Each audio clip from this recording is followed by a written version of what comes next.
how feminists created the pickup community, aka the dating community that we know today.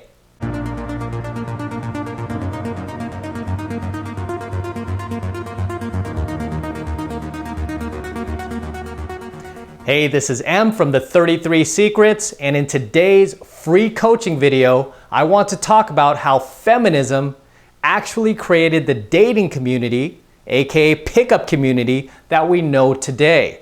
Because if it weren't for feminists, the dating community probably wouldn't exist today.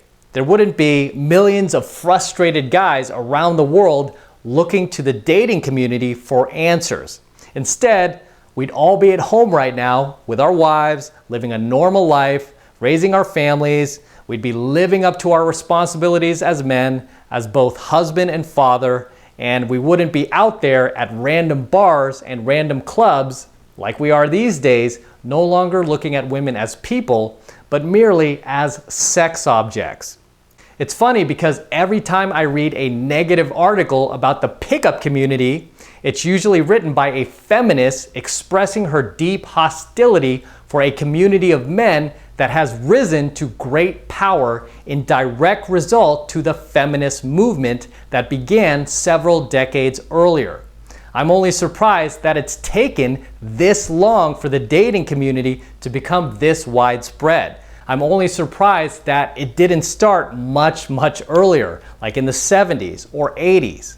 No, it wasn't until the late 90s, as divorce rates skyrocketed and more single mothers banged out more fatherless sons, that a large movement of frustrated men began to develop, all looking for answers for how to date attractive women in this new Wild West environment that was in fact created by feminists themselves. Because for feminists, the pickup community and any man who turns to the pickup community for advice on dating women must be pathetic, right? As if you were given a dating manual at birth for how to date women, when to be chivalrous, when not to be chivalrous, when to and when not to be overly chivalrous, because it might come off as sexist. So magically, as a man today, raised without a father or a weak father who was also indoctrinated by feminism, you're magically supposed to know how to be a man, how to date women, and somehow how to keep women. And if you dare even turn to a community of men who are just as lost and confused as you are, searching for answers, according to feminists, you must be pathetic. Like, why don't you already know these things? So basically, feminists start a movement several decades ago to empower women, break up families, encourage single motherhood, rewrite the marriage laws, make sure men get no benefits whatsoever for being married, even make sure they get screwed if they do get married. Then, several decades later, they sit around dumbfounded, wondering why no men want to get married anymore, why no men want to stick around anymore, why no men want to put up with a loudmouth woman, aka a strong woman, and most of all, can't believe that men all over the world would dare come together and form a community like ours to help other frustrated men solve their dating issues and finally become successful with the opposite sex.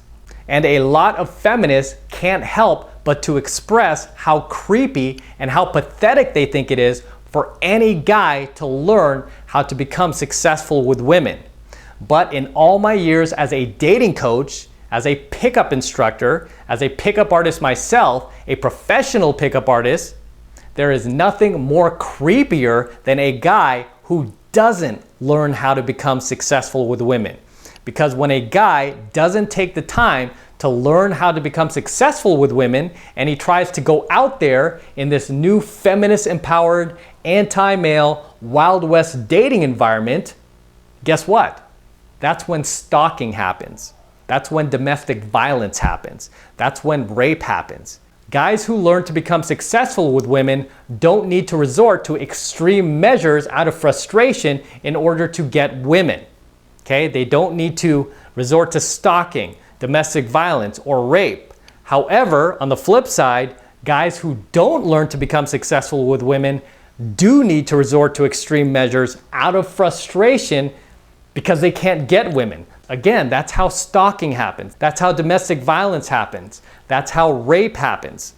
It's funny because you'll never really see any young, attractive women wanting to join their movement unless they're doing it as a fad. And any hot women who aren't doing it as a fad, like once in a blue moon, you'll see an attractive celebrity or even a model support feminism. But often if you dig a little bit deeper and Google that chick's background, you'll start to notice a pattern that many of these young, attractive women who latch onto feminism are often battling a slew of psychological demons.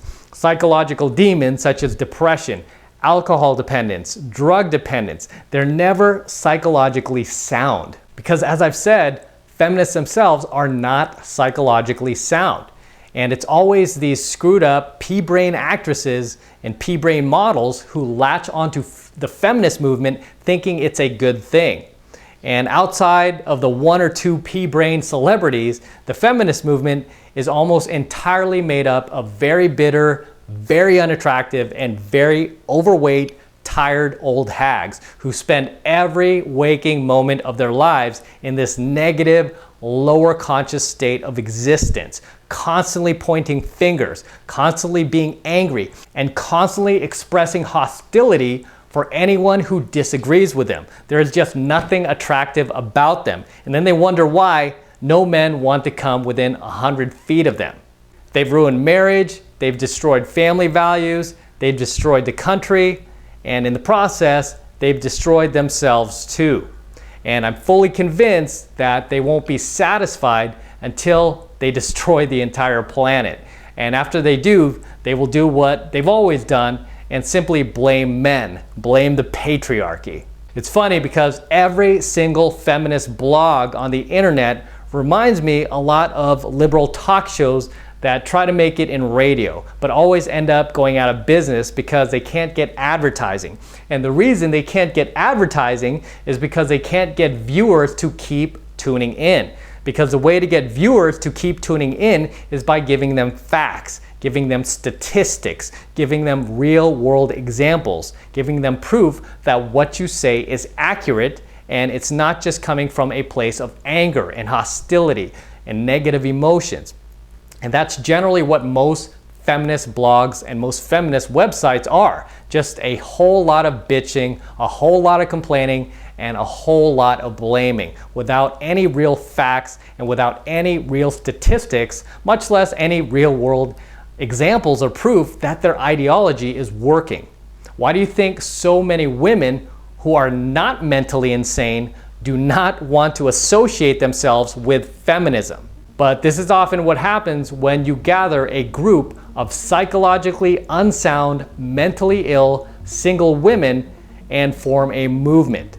Okay? They never get anything accomplished. All they do is they create a big ball of anger, a big ball of hostility and negative emotions, and they throw that ball at anyone who disagrees with them. So for all the feminists and all of their followers who want to express their anger and hostility towards the dating community, and the millions of men out there who continue to turn to the dating community for answers and advice, understand how the dating community came into existence in the first place. It's basic cause and effect theory. The dating community, aka pickup community, came into existence and rose to power, gaining millions of followers around the world as a direct result of the feminist movement. The feminist movement that began several decades earlier.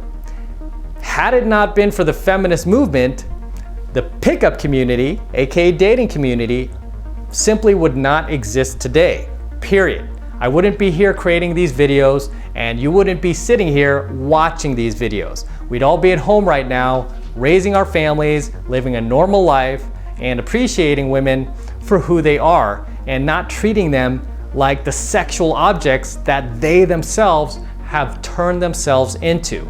Again, this is all a direct result of feminism. Feminism was the cause and the pickup community was the effect. So feminists, don't blame the pickup community, don't blame men, blame yourself. So until next time, this is Matt Cross from the 33 Secrets, and I will see you in my next coaching video.